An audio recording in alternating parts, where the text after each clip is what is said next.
So tonight, we're going to start on education, and this is a big one. I don't know how many things we're going to go through on this, but it's going to lead into a lot of things. But we're going to start with education. And part of the new normal agenda, which we know that was a phrase that really took up speed, took up a lot of world use, was during 2020. Everybody was saying the new normal, the new normal. Well, we had talked about that in the past as well, and how that has to do with new education and re-education for different things. A lot of it has to do with technology, a lot of it has to do with the new economy that they're bringing in, and a lot of it has to do with introducing the spirituality or mystery religion of this. And the new normal, again, comes from the New World View, which was that's what it was called before it got changed to the new normal. And that is actually an agenda built to reform the planet into this mystery agenda that we see today. So again, everything that we see being done, the transhumanism, the alphabet agenda, the economy, the climate, all of these things are all wrapped up in this new worldview or the new normal. And what they have to do is re-educate people to accept it and move forward with it. As we take a look at the new curriculum being taught in schools, you're going to see the New Age, New Thought philosophy, this mystery religion, is in everything, which will eventually lead us to a very well-known family, which when we get there, we'll get there. You'll know what I'm talking about. I've covered some of it in the past, so I know a lot of you guys have been here with me from the beginning.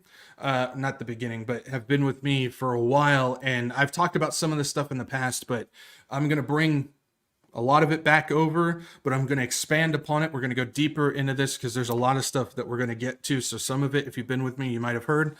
Some of it you probably or may not have heard as well, but we're going to go in depth with this. So there are many different people, times, and locations we can talk about, but where I want to focus, where I want to start, begins in 1968 and has to do with the Wholechild development. Now, we have been keeping a list of red flag words to pay attention to, and one of them is down first column, second to the bottom, wholeness.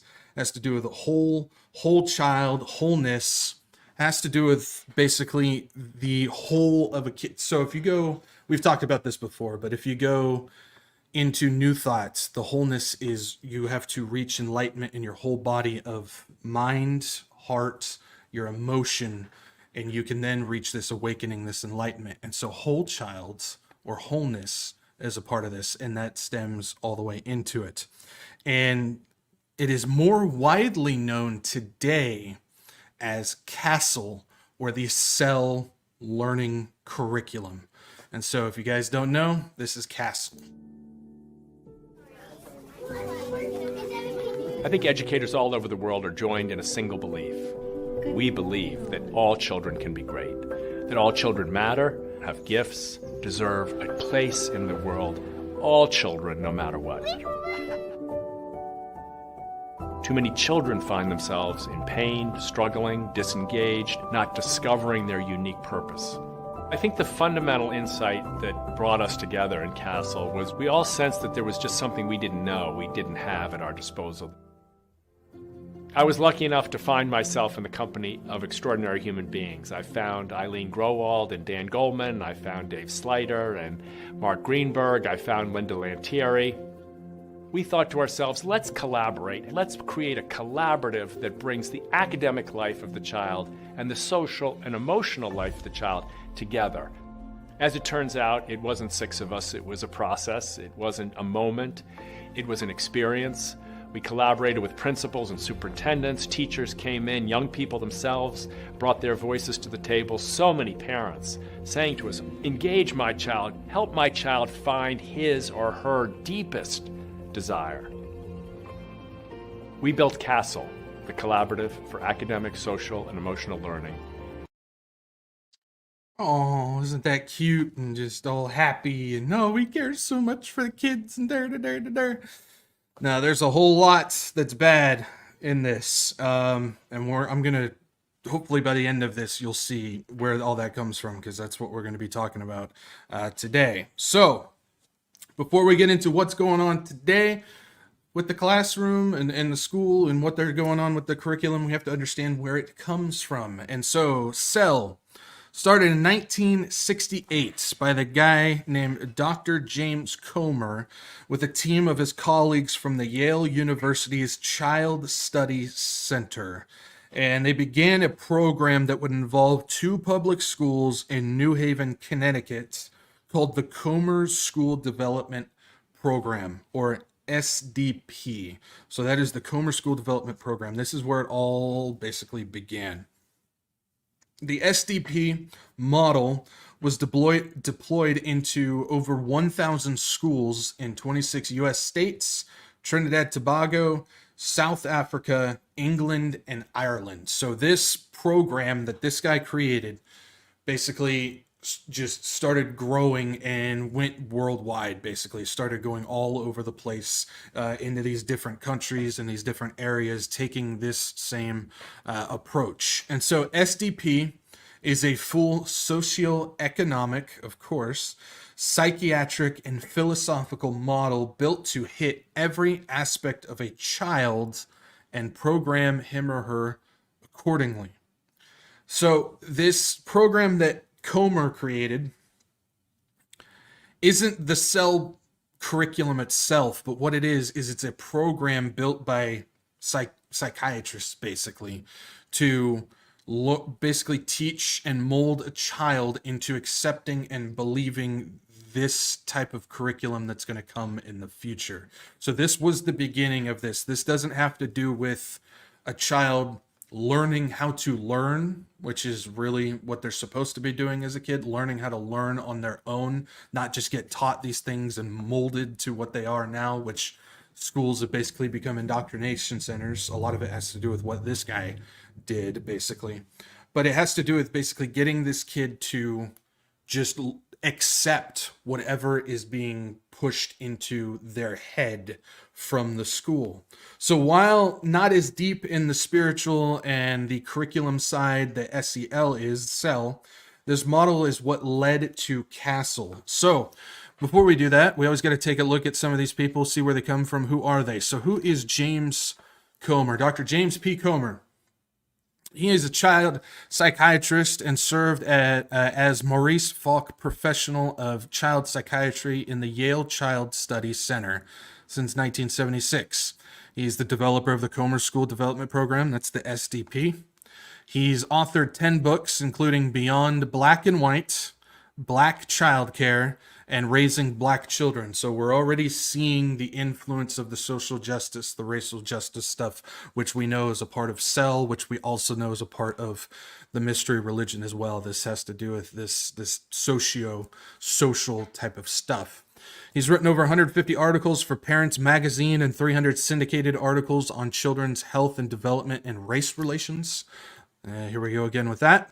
He was a consultant on Children's Television Workshop, which that is Sesame Street. So we see what's going on with Sesame Street. It's been going that direction for a long time. There's just no children's TV shows out there safe anymore, guys. He was appointed to Obama's Advisory Commission on Educational Excellence for African Americans in 2014. So he was a part of the Obama administration on that. And he was an honorary commission co-chair of the Aspen Institute's National Commission on Social, Emotional, and Academic Development in 2016. Aspen Institute is an interesting organization. I've talked about them in the past.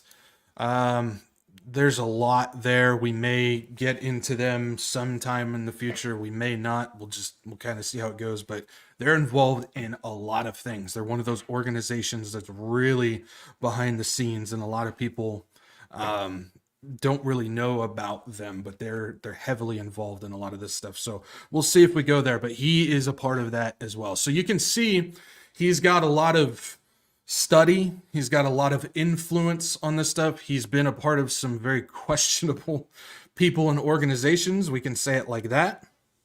And so he was the one that basically got this foundation rolling for this back in 68. So beginning in 1987, if we jump forward, a social development curriculum was in the works that was the starting point for the SEL system district-wide for New Haven, Connecticut. So this model, of course, he started it, Comer started it in New Haven, Connecticut.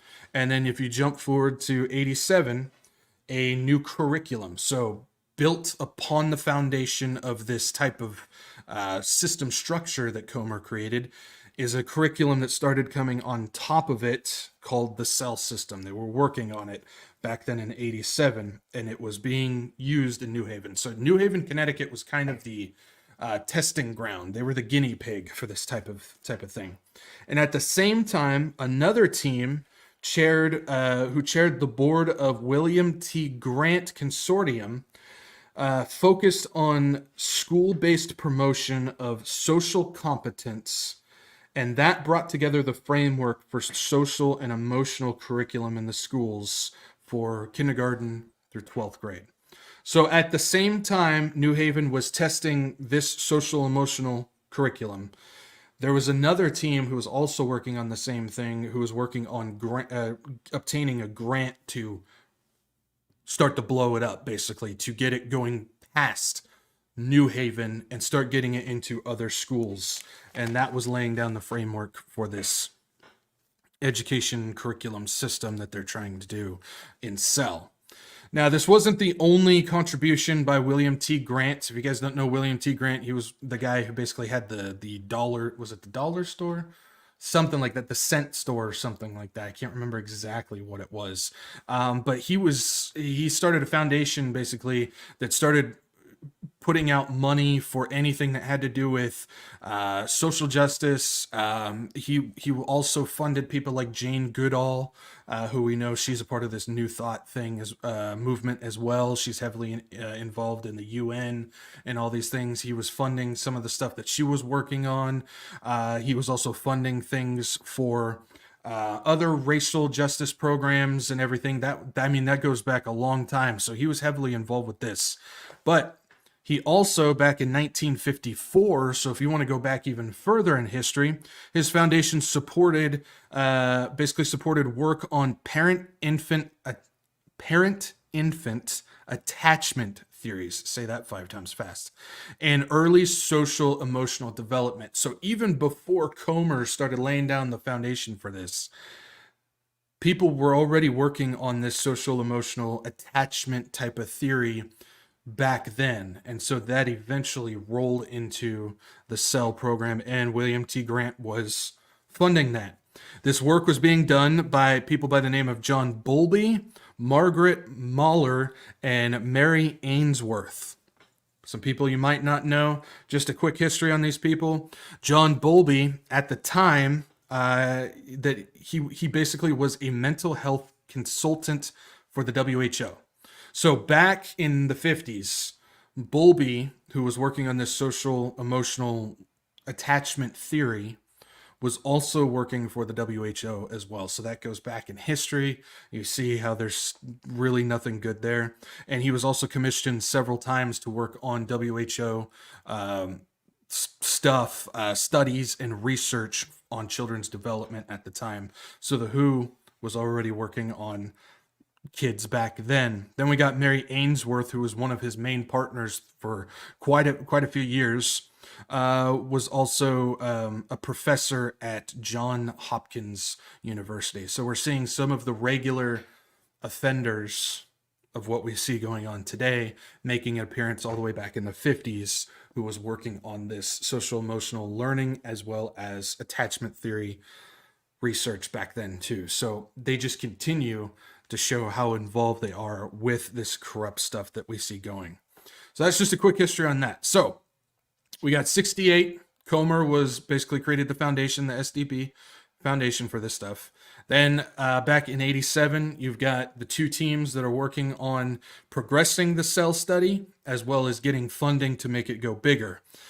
Jump to 1994, a team of researchers, educators, psychiatrists, and child advocates, doesn't that sound like a wonderful party right there, came together with the belief that all schools should teach and mold children's social and emotional skills.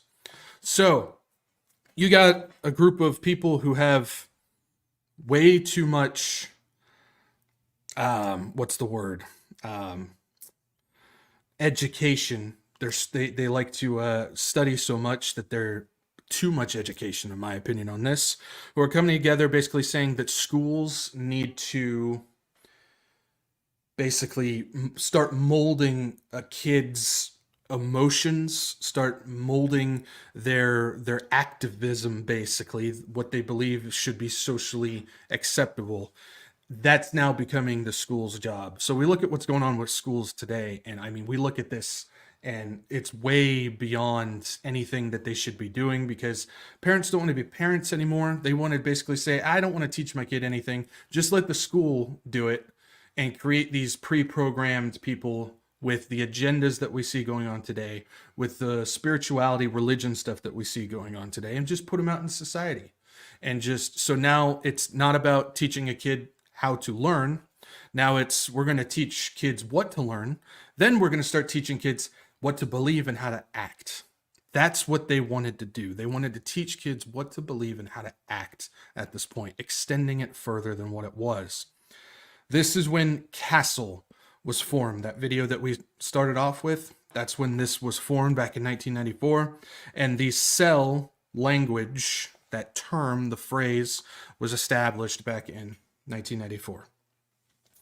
So, what is SEL? This is where we start getting into what exactly this is that we've been talking about. So, according to them, the people who developed it, this is what SEL is. SEL is the process through which all young people and adults acquire and apply the knowledge, skills, and attitudes to develop healthy identities, manage emotions, and achieve personal and collective goals. I'm just seeing a lot of, hey, this is what you need to believe, this is how you need to act, and it's going to be communal. I'm seeing a lot of the communism stuff being applied into this. I'm seeing a lot of the social justice stuff being applied into this, healthy identities and manage emotions. You're seeing the alphabet stuff come into play. Basically, as long as you feel this way, this is where all the touchy-feely feelings type of stuff comes through. This is what it is. You know, like Common Core now, it's where they could write 2 + 2 = 5. Well, they don't care that you got the answer wrong. They just care how you got there. Well, that's basically what this is, but for emotions and beliefs and all this stuff. So it says skills and attitudes to develop healthy identities, manage emotions, and achieve personal and collective goals, feel and show empathy for others, establish and maintain supportive relationships, and make responsible and caring decisions.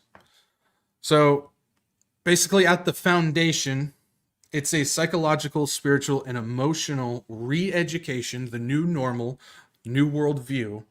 It's a re-education program built to warp the minds of the children to fit mystery, religion, and the agenda that's being led today. That's why schools now are basically just producing activists that can't think for themselves, that don't have common sense, that can't look at something and think logically about it. No, they have to be told what to believe. That's why you look at the modern media nowadays, nobody has any idea what to believe for themselves. They can't come up with their own thought or disagree with somebody that you know they like or follow.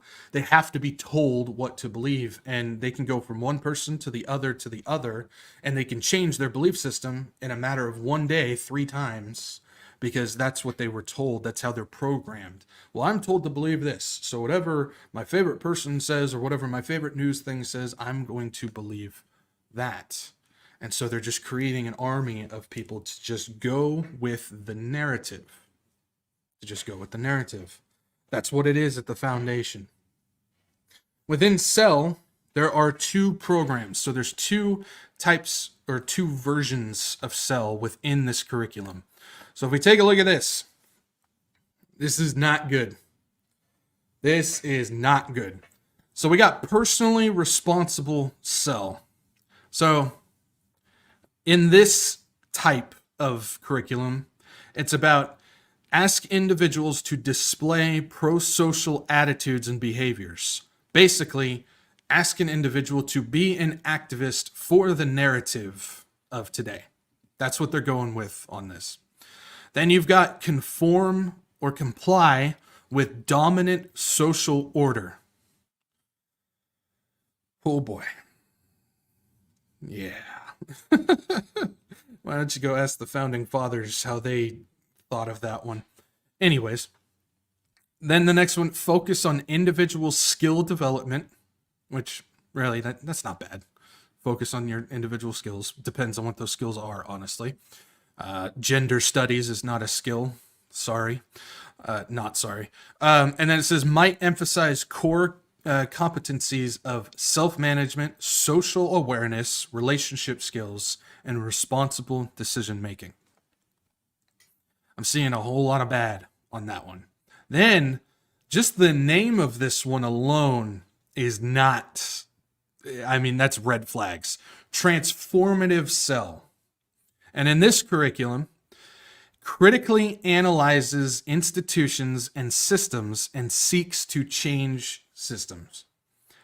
First thing I think of with that, we've got the patriarchy system. Of course, they're going to start throwing in like white supremacy and systemic racism, climate system, economic system, political system. You're seeing a lot of that stuff, right? Then it says take action to fight injustice. Here we go with the social justice and the activism and everything. Focused on community building, here's your communism, and collaborative problem solving. And then adds a focus on identity, agency, curiosity, and belonging. I see a lot of alphabets and the pronoun stuff and everything like that coming out of that as well, because it's all based on feelings. Remember, it's not about the right answer. It's about how you get there. And that's being applied into all of this stuff. It's getting applied into all of this. And if that doesn't display enough, if that doesn't tell you enough, one of the CEL's leaders, so this is one of the women who helps facilitate this curriculum, Dina Simmons, she said that CEL devoid, this is her quote, CEL devoid of examination of the systems of oppression faces the risk of becoming white supremacy with a hook. That's one of the leaders of CEL. That should tell you where this goes, what's in it, what their goal is on this. If that list wasn't enough, she's telling you exactly what they're programming these kids to believe in. So, practices of transformative CEL. So we're going to focus on transformative CEL because this is really what they're pushing the majority of today. Practices of transformative CEL are as follows. Might be a little too small. I'll read it for you guys. It's okay. So, starts off with opportunities for adults and young people to practice curiosity by teaching and learning from one another. It sounds like this program's built to tell people, though, not actually learn, but that's what they say. Remember, this is what they wrote. This is how they wrote it. Instruction that honors and makes connections to students' lived experiences and identities, and scaffolds learning to build an understanding of others' lived experiences. We're seeing the psychological stuff, the psychiatry coming into play on this, especially since it was built by a lot of psychiatrists. So here that comes. How do you feel about that? Then it says culturally, there we go. Responsive education and youth-guided approaches such as project-based learning and youth participatory action research. Then it says developmentally appropriate learning opportunities that engage students and adults in examining current and historical events, social norms, prejudices, and biases, and how issues of race, class, and culture means the alphabet agenda, impact our society. Again, they're teaching kids to be activists on this stuff. Then we got opportunities for youth to use their voice and skills to examine inequities and create solutions for social change. I mean, they're telling you what this is. They're telling you what they're doing with this. Authentic partnering among families, schools, and communities to share power and decision making. There's communism. Individual and collective analysis, reflection, and self-making around relevant data. Look inward. How do you feel about that? Professional learning and collaboration opportunities that prioritize adult well-being and build capacity to partner, co-create with students, caregivers, and colleagues. Co-create. Middle column, very top. Red flag word that should always send a siren off whenever you read or see or hear that. Yeah.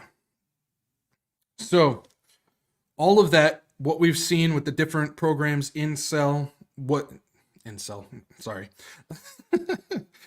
they're doing, what the leader has told us, what they're saying the practices of this stuff is. CEL is about pre-programming young minds to accept the indoctrination that will be presented by the world authority. They're basically creating indoctrination centers. You see what's going on in China? They're creating little robots. You believe this, you will do this. This is your life. You will accept it. This is what you're told to do. You're going to do it. It's just being done in more of a touchy-feely type of way over here in the Western world. Schools, government, media, leadership, organizations, they are basically being told that those are the ones who have the truth. Don't think about it. Don't use common sense. Don't use logic. Don't think for yourself. Just go with what you're being told to believe. It eliminates the natural instinct of critical thinking and suppresses basic logic and common sense. It's also heavily focused on self and inward feeling. What's your identity? How do you feel about that? When you look at what's going on, follow your heart type of thing. That's where all this, the racial injustice, you see what's going on, what does your heart say? Follow that, be an activist for it. You will see major attention placed on feelings and your identity, which is what we're seeing a lot in these movements. Feminism, the racial movement, the climate movement, the alphabet movement, all of these movements are based on feelings. That's where that term comes from, facts, not feelings. Well, for them, it's feelings, not facts, even though they think their feelings are facts. Figure that one out, yeah. Now, if we go back to the leaders of CASEL, in 1997, they co-authored a book called Promoting Social and Emotional Learning, Guidelines for Educators, which has the defining principles of CEL. So they co-wrote this book in order for teachers to read it and to learn how to apply this to their classroom. This book was distributed via ASCD, which is the Association for Supervision and Curriculum Development. It is an organization that provides tools for teachers and others who are in that field to basically get ideas, to get curriculum ideas, to get teaching ideas, and all that from books and classes and podcasts and stuff. So it's basically teaching and indoctrinating the teachers on how to indoctrinate the kids. It's kind of a sick way of how that goes. So if we look at some of the books that they carry and promote for their teachers to read, we're going to get an idea on what's going on with this. So right here on the left, you got Promoting Social and Emotional Learning. That is the book that the CASEL people wrote, co-authored together. Then you've got the Anti-Racist Roadmap to Educational Equity, a system-wide approach for all stakeholders. Yep, gotta teach that to the kids. And then we've got Fix Injustice, Not Kids, and Other Principles for Transformative Equity Leadership. You will also notice that it has the as above, so below sign on the front of the book, right there for everybody to see. Then you've got Support and Retain Educators of Color, 6 Principles for Culturally Affirming Leadership. We're seeing a lot of this social and racial justice being applied on this. Remember, these are for the teachers on this. Then we've got Leading Within Systems of Inequity in Education, a liberation guide for leaders of color. And then we've got technology coming in, using AI chatbots to enhance planning and instruction. So again, part of the new normal, a part of the new worldview is reeducation, not only in what's going on with the social activists and whatnot, but also for getting people ready for AI and technology, transhumanism, and all that stuff as well. So that's also playing a part as well. These are teaching the teachers so they can apply it to their classrooms for the kids. And if we also take a peek look at the ASCD, their about section, just to get an idea of who these people are, we can see it. Again, it might be a little too small, but it says about us. ASCD is where educators come to learn about new instructional strategies, grow as individuals, and thrive. Remember, thrive. That's one of our words. You're going to see thrive a lot when it comes to education and schooling, guys. Just like Wholechild, you're going to see Wholechild and thrive a lot when it comes to this. But it says grow as individuals and thrive as professionals. We are the preeminent global leader of professional learning resources for all classroom teachers, instructional leaders, principals, and superintendents. That is scary. That is very frightening. And here we go again with the Wholechild is central to our work. You're seeing more of the Wholechild curriculum being pushed on into this. You're going to see, again, if you're a parent and you have kids in school and you go digging into this stuff, where it's coming from, what they're teaching and whatnot, you're going to see these buzzwords, Wholechild and thrive and interconnectedness and these types of words. They're going to be everywhere. It's a sure sign of what is involved, and that's usually stemming from the SEL curriculum or the SDP foundation that Comer created. So again, be prepared to see those a lot when you're looking into these things. It's a way to recognize the SEL influence of wholeness and thrive and whatnot, and it's heavily brought in from the New Age because they use that word all the same as well. Wholeness, whole person, thrive. When we awaken, we will we will thrive in what we do. New enlightenment, we will thrive in our life.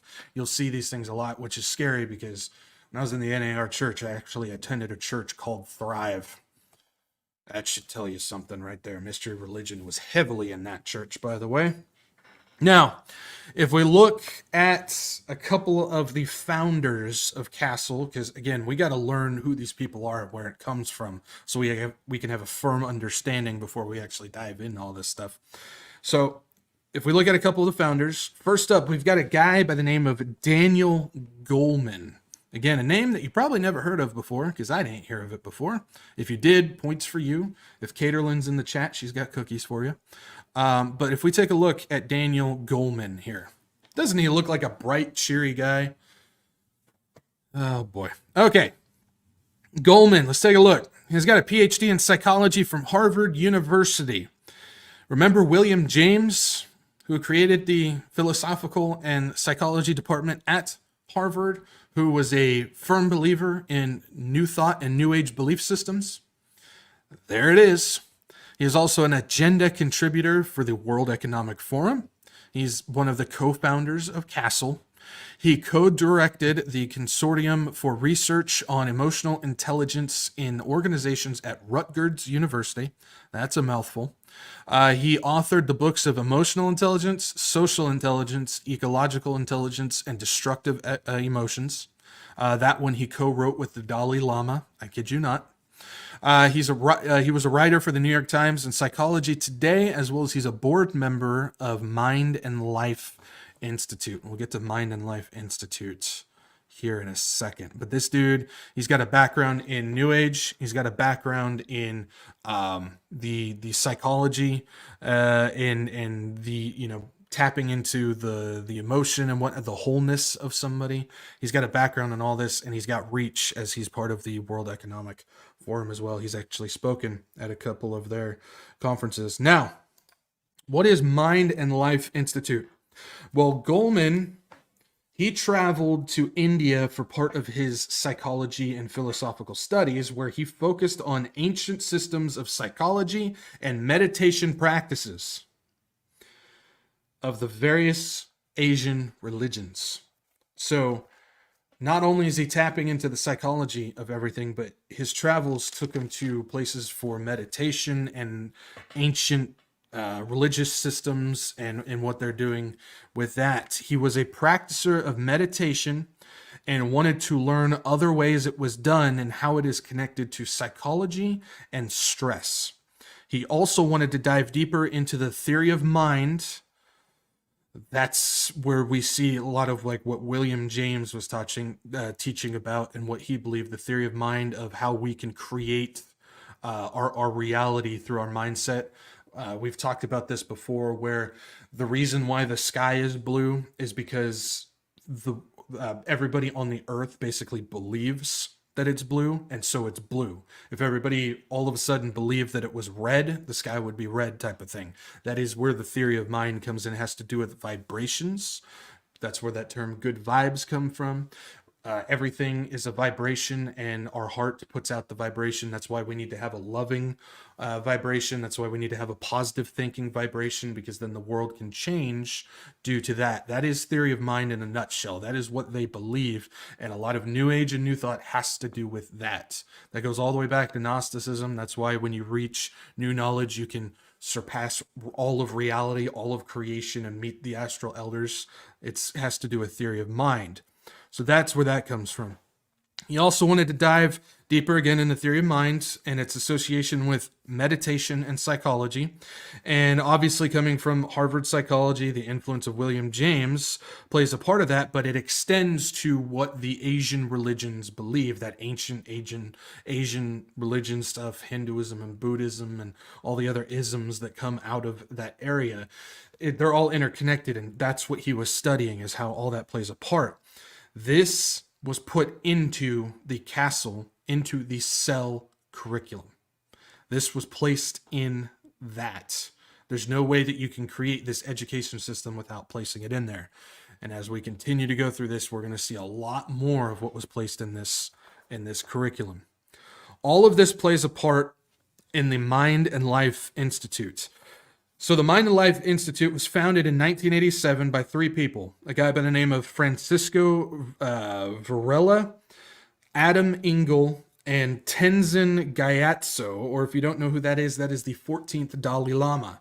And remember, Goleman wrote a book with him.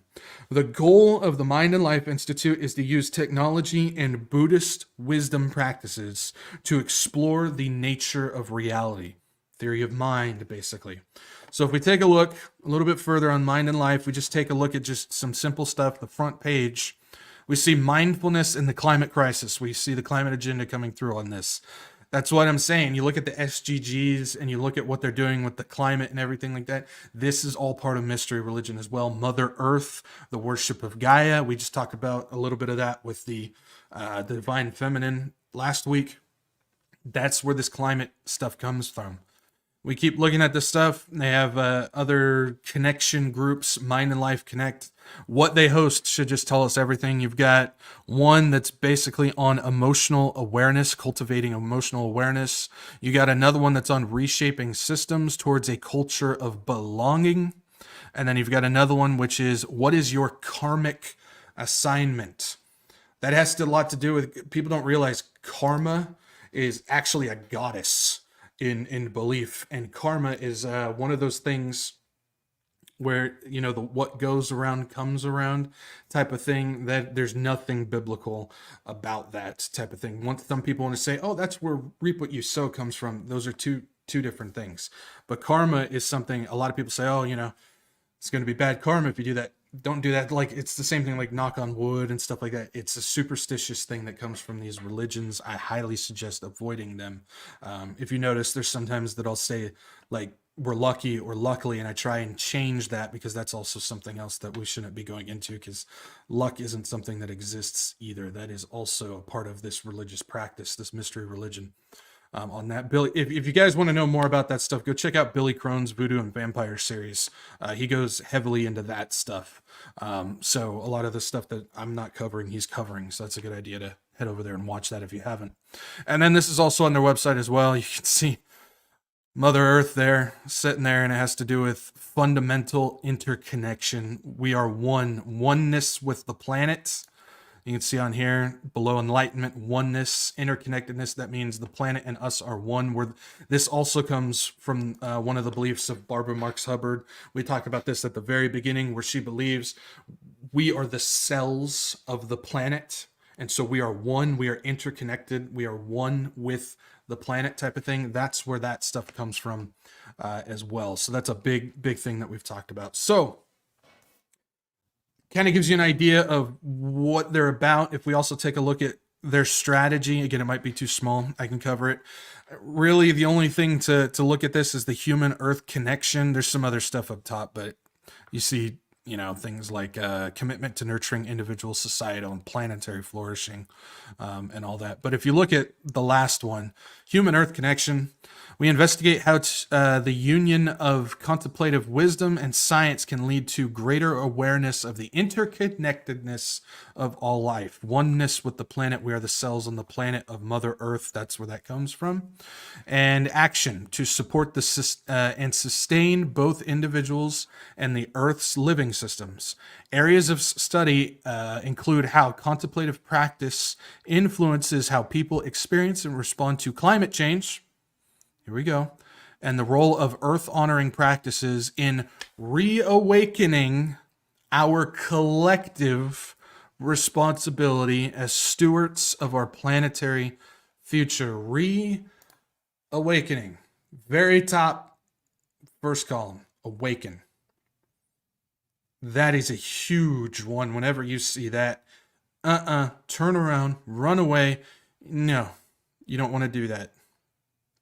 And we're seeing it on display with what's going on with this. And this is where Daniel Goleman, one of the co-founders and creators of CASEL, comes from. This is what he believes in that area. If you look at the leadership board of Mind and Life Institute, you will find not only the Dalai Lama and Goleman, but you will find other Buddhists, other Buddhist monks, and other psychologists who have studied at the William James Psychology Department of Harvard. They make up the Mind and Life thing. So you've got somebody who's firmly believes in Buddhism, who is one of the leaders and creators of the CASEL system being taught to kids out there. It's interconnected into mystery religion is interconnected into what's going on in the school system. Now, another founder of CASEL is a woman by the name of Eileen R. Grolwald. Eileen R. Grolwald. You may not recognize that name, but if we just go ahead and reveal what the R stands for in her name, you'll recognize that name. That is one of the Rockefellers, who is one of the creators of CASEL. Here she goes. I told you we'd get to this point, and we've got a lot more on the Rockefellers, but she's one of the big ones on this. In that beginning video, we noticed that she was mentioned in it as well. As we know, she's the daughter of David Rockefeller and the great-granddaughter of John D. Rockefeller.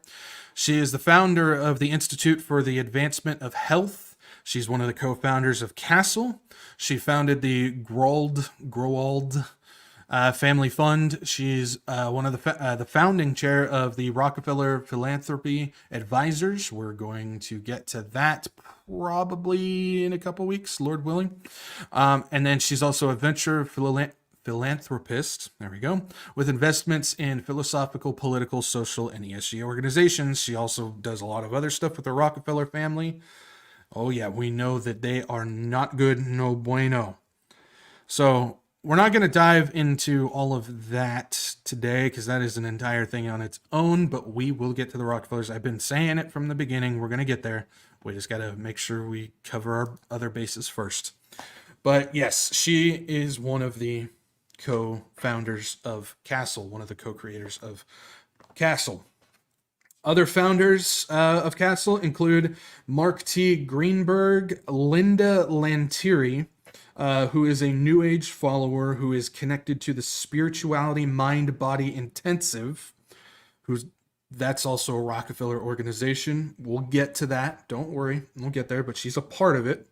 And she has also been leading the teaching of spiritualities in schools since 2014. More founders include Timothy P. Shriver, who was the supervisor of the New Haven Public Schools, where that's where James Comer's SDP originated. So, of course, he's going to be involved with that. Another guy is Roger P. Weisberg, who is a professor of psychology and education at the University of Illinois at Chicago. And lastly, we have a guy by the name of David J. Slider. Yeah, David J. Slider. There we go. Who at the time CASEL established, when CASEL was established, here we go. Sorry. When CASEL was established, he was the senior advisor at the Fetzer Institute. Slider also held positions of program officer, vice president, president, and CEO of Fetzer. Fetzer is, we've talked about them in the past. We're going to get into them next week. Fetzer is a mega part of bringing in the mystery religion and bringing it into schools and a whole lot of other organizations. Fetzer is, you want to talk about evil, and I don't use the word evil unless I truly believe that it needs to be used. The Fetzer Institute, what they believe and what they're doing is completely evil and is just one of the mega pillars of bringing in the mystery religion. I cannot stress enough how bad Fetzer is. And we're going to spend an entire episode next Saturday, Lord willing, on Fetzer, because there's a lot to cover on there. And to give you an idea, I'm going to give you a preview of what we will cover next week with Fetzer. When I was teaching early on, a little second grader came up to me and said, "My grandmother died. Where did she go?" And my initial response was not to say anything. I realized later on that I, as a teacher, could have clearly welcomed in that part of who a child was. And it really is a part of us. Research suggests that not only is spirituality innate, it's also an essential part of childhood development. Genetic epidemiological twin studies show us right at puberty, we start asking the same questions. What is my meaning? What is my purpose? Actually, what is the meaning? We now have 20 years of science that shows us we are all naturally, innately spiritual beings. The science of spirituality might be news to you, but these studies were put into motion over 3 decades ago with support from the Fetzer Institute, an organization championing educational programs that are proving how the spiritual part of a child is essential to the whole. Spiritual part of the child is essential to the whole. And remember, SEL, the SEL program, is all about Wholechild.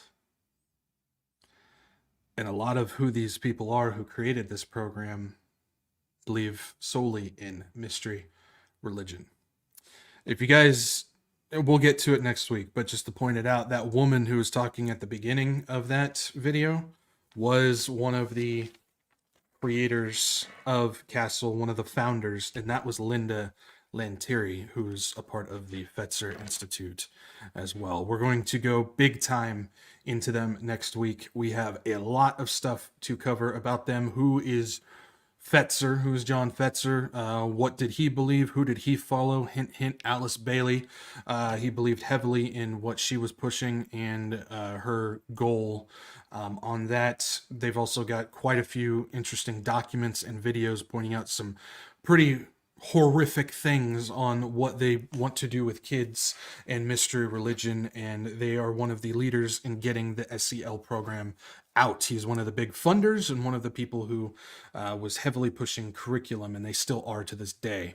So we're going to go heavy into the Fetzer Institute next week. So that's pretty much what I wanted to cover as far as Sell to get an idea, lay the groundwork for what we'll go from here, because there's a lot of stuff to cover from here.